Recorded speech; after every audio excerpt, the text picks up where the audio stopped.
But here's a great story, maybe not so great for Facebook. We know that they have vowed to do a better job with respect to policing its users, but leaked documents have some people wondering if the cure might be worse than the disease. Now, this is according to the New York Times. Facebook has a secret rule book for what its 2 billion users are allowed to say. The rules are updated regularly, and then they're given to these moderators, but serious questions have been raised about how the rules are drafted. Some of the data given to moderators contain errors and inaccuracies, and it means, of course, that the moderators are reacting to things that may be inaccurate. I mean, they're policing content this way. Joining me now to discuss, Dobson Policy Director Jenna Ellis, Beverly Hallberg, President of District Media Group. Beverly, let me start with you. This was an amazing article. You know, I just don't even know where to start with it, but considering all of the things that have been said about social media companies and being biased, this did not give me confidence they were fixing a problem.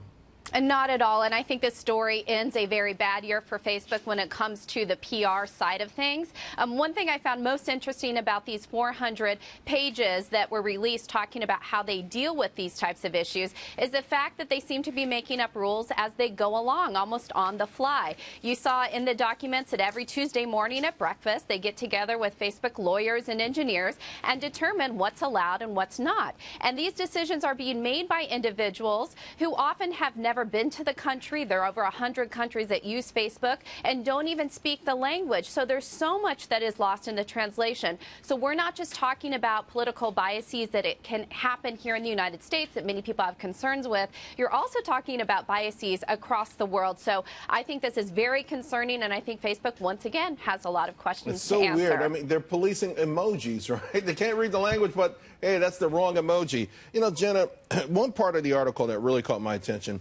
increasingly, the decisions on what posts should be barred amount to regulating political speech, and not just on the fringes. In many countries, extremism and mainstream are blurring. So, you know, they're just, you got 7,000 people essentially manually going through all of these posts for 2 billion people and picking out what they think as political bias, and it's up to them to make these decisions. It's entirely subjective, and for these 7,000 people that are going through and over 100 countries that have different political persuasions, different belief systems, different cultures, for these people to have over 1,400 pages of rules, how can they possibly know? And then when you get to the end user, how do we possibly know what is okay and what isn't? When you're talking about censorship, when Facebook is still holding itself out as a private publishing platform, and they're saying we are responsible for curating this content, that becomes legally very problematic for them, not only in censorship,